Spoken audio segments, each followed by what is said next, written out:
And now, with a special presentation of the 2020 presidential election, here's Susanna Lovegrove. Good evening, everyone. My name is Susanna Grace Lovegrove. In a couple of days, Americans will soon find out who our next president will be. President Trump and former Vice President Joe Biden continue to campaign in many battle states, with President Trump campaigning in Florida and Vice President Biden in Texas, with President Trump trailing behind Joe Biden with a few percentage points.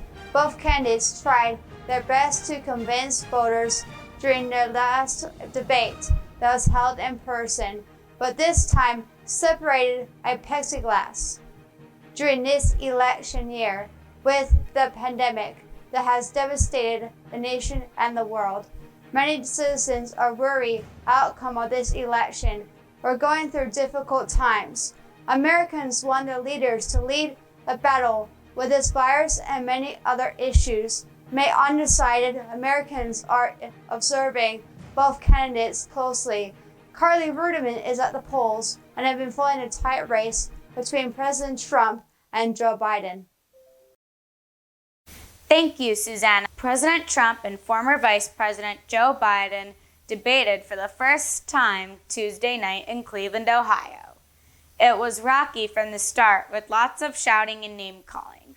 Both Biden and Trump interrupted each other and talked over one another, most coming from Trump, according to viewer polls. One moment from the debate that people seem most affected by was when President Trump was asked to condemn white supremacy and ended up telling an extremist group called the Proud Boys to stand back and stand by. In all, people on both sides were frustrated they couldn't hear or follow the arguments on top issues important to them. Hopefully, this will change in the upcoming vice presidential debate between Mike Pence and Kamala Harris. Many people are excited about Kamala Harris, as she is the first African American and South Asian candidate who could also become the first woman vice president, if elected. Let's hope the Pence-Harris debate will be more helpful to voters. Many Democrats, some Republicans, and other voters I talked to before last week's debate say the Biden-Harris team will work hard for all people and will do a good job on many issues they feel are not being handled well by President Trump, especially the COVID-19 crisis. Other important issues to voters I spoke with are the Black Lives Matter movement, the climate, and climate change, both of which Trump has ignored. They also say the president wrongly attacks the media for asking questions about his policies, his actions, and what he says.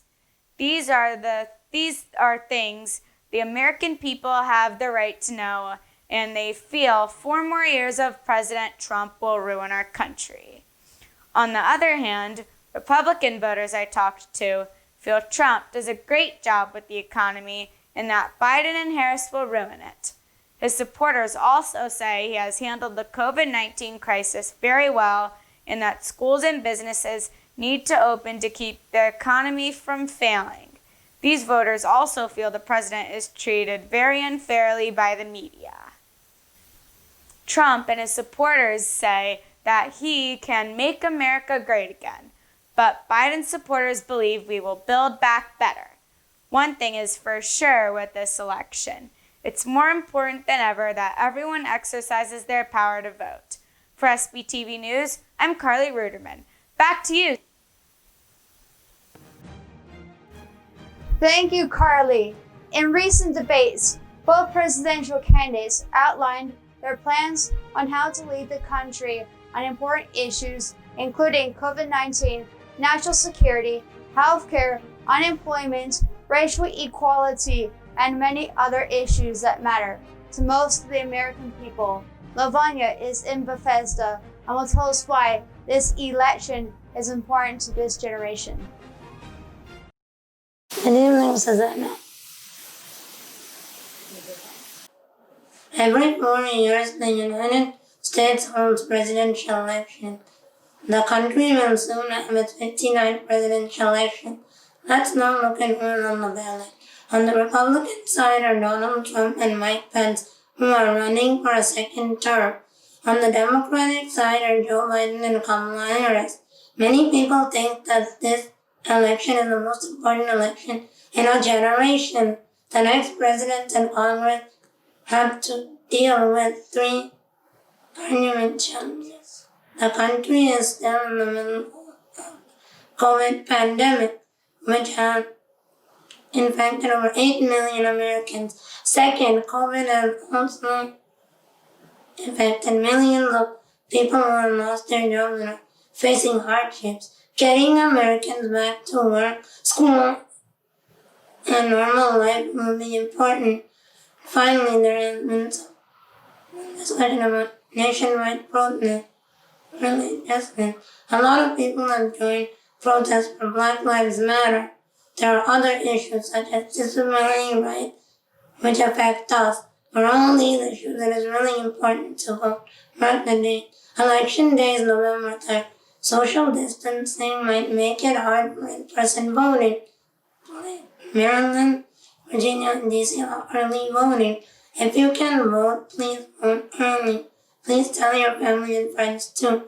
The election is not over till all votes are been counted.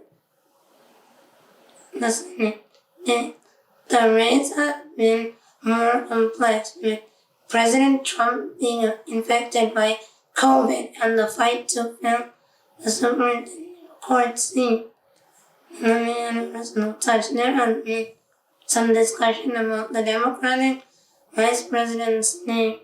When my grandmother had the same exact name, it is pronounced as Kamala Daly. So remember to vote if you can. This is Lamanya reporting from Bethesda for Sunshine TV. Back to you at the studio. Going out to vote is the only way to get your voices heard. Early voting has started in some states, and millions have cast the ballots in the mail. This is a good sign that recent Sunshine Project's town hall meeting with local Congressman David Schroen, the participants moderated panel talk about the importance of voting. Isabel Franklin also had a chance to interview Connecticut's Congresswoman Ms. Rosa Diallo. Isabel, what do you have for us? This is Isabel Franklin for SPTV News. As the country faces a deadly virus, job losses, racial and social unrest, and an election, Americans are wondering how to get back on track. I had the chance to talk to someone who has answers to that question. Congresswoman DeNoro, thank you for joining me today. I'm so excited to join you today, Isabel. Thank you very, very much. My 80th birthday is in October, and I am excited to vote for the first time, but many young people don't think voting is important.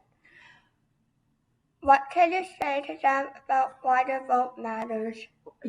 So everything that you believe in and that you would want to be represented in government, whether it is at the local level, at the state level, or the federal level, young people have to understand it is in your hands that you need to get out to vote.